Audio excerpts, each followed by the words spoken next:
Pour réaliser un pansement de doigt, il nous faut des compresses stériles, une bande de contention, un sparadrap et une paire de ciseaux. On va faire un pansement de doigt. On va estimer qu'il y a une plaie sur l'index du patient. Donc on place la compresse, bien sûr, après avoir désinfecté la plaie. Puis avec une bande, on va faire tenir cette compresse de manière efficace en faisant dans un premier temps un tour sans trop serrer autour de l'index, un deuxième un petit peu plus bas. Et là, on va tenir la base de l'index avec notre pouce et notre index et faire un aller-retour en chapeautant l'index du patient. Un autre aller-retour.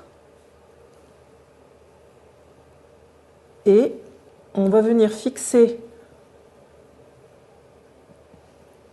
la compresse en serrant la bande autour du doigt du patient. On peut faire plusieurs allers-retours.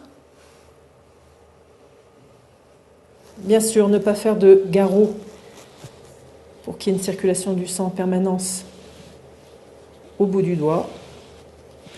Et on descend jusqu'à la base du doigt.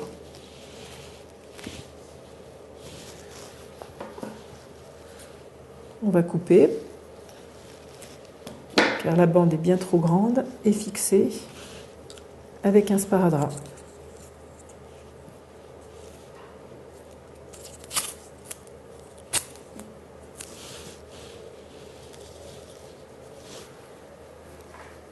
Pour réaliser un pansement de doigt, il nous faut des compresses stériles et un doigtier en mousse.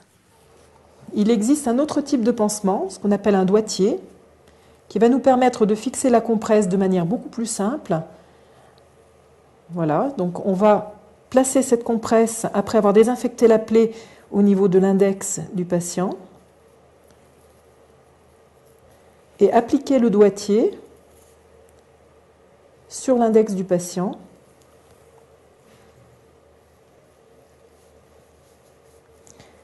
Puis fixer ce doigtier au niveau du poignet de façon à ce qu'il ne s'enlève pas du doigt. On serre un tout petit peu au niveau du poignet pour éviter toujours cet effet garrot.